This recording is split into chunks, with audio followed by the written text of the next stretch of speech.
segregation illegal.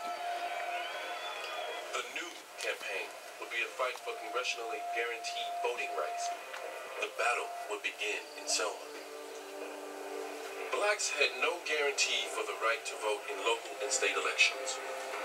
Despite the passage of the 15th Amendment 100 years earlier, which prohibited racial discrimination in voting, there was little chance that Southern blacks could exercise their right to vote if whites didn't want them to. There were too many restrictions, such as poll taxes and difficult civics tests inflicted upon blacks who tried to register. The right to vote is so fundamental in democracy. So Selma was a campaign about something very fundamental that occurred at a time when the movement had a very high profile. Jimmy Lee Jackson was a young black activist from Alabama who got involved with the movement to attain voting rights. But his life would be cut short. On February 18th, at a demonstration in Marion, Alabama, Jimmy saw his grandfather being beaten, and he pushed his way into the fray to protect him. He was shot in the stomach by a state trooper, an Alabama state trooper. The identity of the trooper who shot him was kept secret. No charges were ever filed. Civil rights leaders used Jackson's death as a rallying cry. And out of that came the decision we need to march to Montgomery and bring our cause, walk 50 miles if necessary, to bring the symbolic body of Jimmy Lee Jackson to the governor's mansion and insist upon the right to vote. The road to Alabama's capital would begin with a journey out of Selma across the Edmund Pettus Bridge. It would not be an easy crossing. As plans for the march were set, Alabama Governor George Wallace, an ardent segregationist, issued an order that the marchers not be allowed to leave Selma. As these events unfolded, Reverend James Reed, a 38-year-old white Unitarian minister in Washington, D.C., paid careful attention. On March 7th of 1965, Reverend Reed watched news reports of the march. He was horrified by what he saw.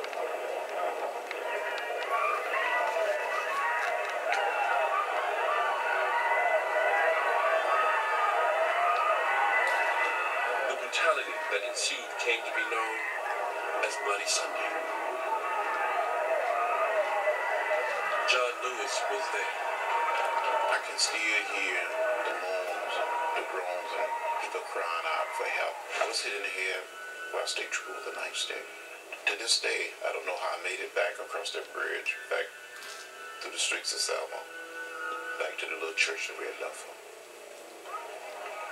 Governor Wallace's troopers had beaten the men and women who marched, but they hadn't beaten the movement. It gave the whole sympathy of the nation to those people who bowed their heads and took the blows. That really marked the civil rights movement coming of age. The next day, when Martin Luther King urged ministers throughout America to participate in the Selma campaign, Reverend James Reed was ready to take a stand. He packed his bags for Selma. On March 9th, Reverend Reed and 2,000 others prepared for a second attempt at marching from Selma to Montgomery. But in light of the previous violence, federal judge Frank Johnson ordered the march postponed. King did not want to disobey a federal order and complied, partially. The marchers crossed the bridge, where they were again met by troopers. They then kneeled and a prayer was said. The marchers turned back and dispersed. That evening, after meeting with Dr. King, the marchers left Brown Chapel and dispersed for dinner. Clark Olson was a minister at the time. He'd come to Selma and had dinner with Reverend Reed and another minister, Olaf Miller. They had no idea this would be Reed's last supper. Three of us decided to go have dinner in the Walker Cafe. It was a restaurant that catered to blacks, and that day was especially open to civil rights marchers. Leaving the restaurant, we went turn to the right because it was a shorter distance back to the church. So we walked down here, this short distance toward the end of the block, and it was just about here that we noticed that 3 white men were coming at us from across the street. And they came up behind us, and one of them carried this club and swung it and hit Jim on the side of the head here, just above the ear. And Jim fell to the ground. Reeves suffered a massive skull fracture and a blood clot. 2 days later, he died. 3 days after that, on March 15, 1965, President Johnson addressed a joint session of Congress and presented his proposal for a Voting Rights Act. He memorialized Reverend Reed and stunned much of America when he infused his speech with the sacred rallying cry of the civil rights movement. Because it's not just Negroes, but really it's all of us who must overcome the crippling legacy of bigotry and injustice. And we shall overcome. I was sitting next to Dr. King. President Lyndon Johnson said that we shall overcome, and tears came down his face. He cried and said we will make it from Selma to Montgomery, and the Voting Rights Act will be passed. As for justice, there was none. 3 men were picked up and charged with Reeves' murder. But the outcome was a familiar refrain. An all-white jury found them not guilty. Nonetheless, like the deaths of the martyrs before him, Reeves' murder would not be forgotten.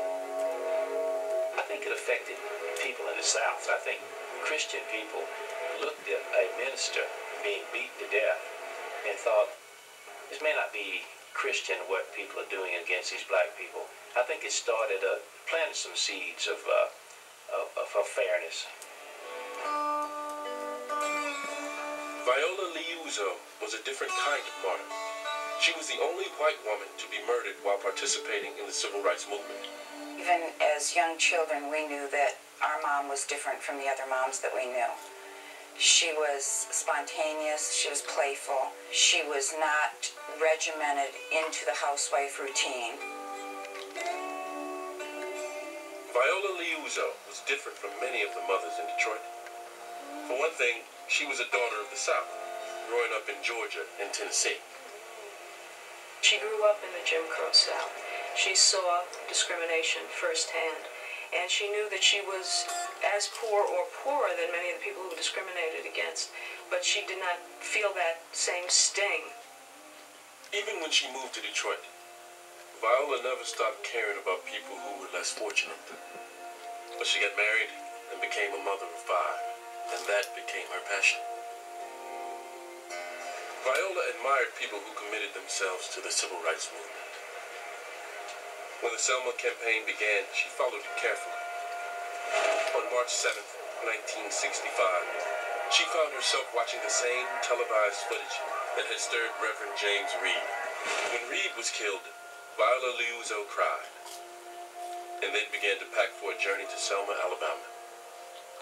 Her husband Jim was concerned, but did not try to stop her. Viola drove her Oldsmobile some 800 miles from Detroit to Selma to participate in history.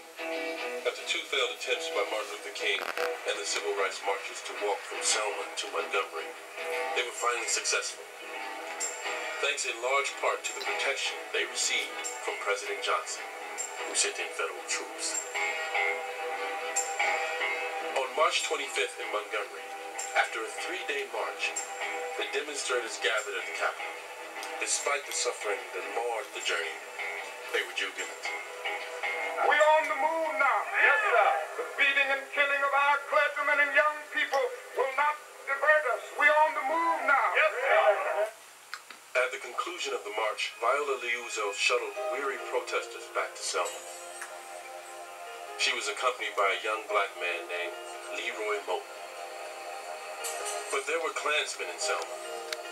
They had been sent to keep the marchers under surveillance and were enraged the march had been successful. As As Liuzzo and Moten headed back to Montgomery, a carload of Klansmen spotted the pair at a stoplight.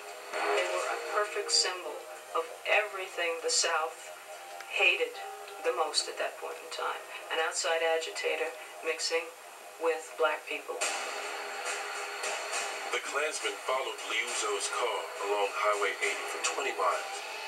Then on this very same stretch of road, pulled alongside and fired shots. As the car went out of control, it crashed into an embankment.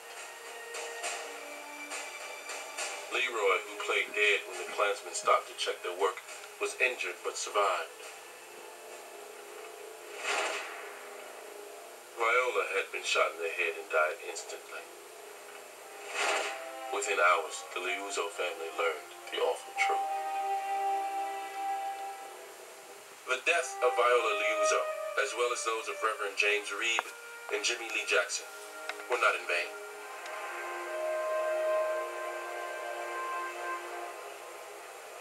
In response to the deaths and the publicity generated by the Selma to Montgomery March, Congress passed the Voting Rights Act on July 9, 1965.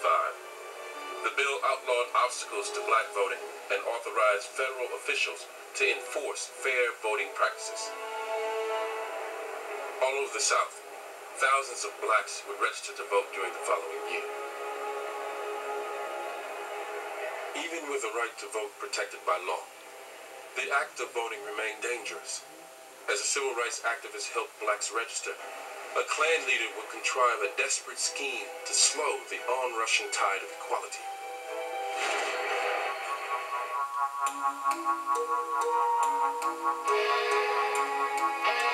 On a cold, blustery January night, 1966, Vernon Damer Sr. and his family were asleep in their home here in Hattiesburg, Mississippi. Formerly, Vernon and his wife Ellie slept in shifts for fear of an attack by the Ku Klux Klan. It wasn't safe for both of us to sleep at the same time. We slept like this for years, that somebody would be awake when they come. But on this particular evening, Vernon and Ellie had dropped their guard. It would prove to be a fatal mistake, for tonight, the Klan was coming. The Damers had good reason to fear the Klan. Vernon was president of the local chapter of the NAACP. As a successful businessman and farmer with 200 acres, he was able to fund his own civil rights activities. Congress had recently passed the historic Voting Rights Act, and Vernon felt every black should take full advantage. His motto was, "If you don't vote, you don't count." As a respected and beloved leader of the black community, Vernon took it upon himself to help local blacks register to vote. On January 9, 1966, he went on radio urging people to visit his store. He had received permission from the Justice Department to have local citizens pay their $2 poll taxes at his business. The state's Klan group, the White Knights of Mississippi, kept a close eye on Damer's activities. The White Knights, under the leadership of Imperial Wizard Sam Bowers, were blamed by the FBI for at least 10 murders, including the killings of the 3 civil rights workers in 1964. But for the time being, Bowers was a free man. Bowers was on a first-name basis with law enforcement all over Mississippi, figured that he was totally untouchable. Bowers was an evil man. Historians and those who knew him say Bowers believed he was on a religious mission. In accordance with his beliefs, Sam Bowers ordered a storm of violence to rain down on Vernon Damer's home and business.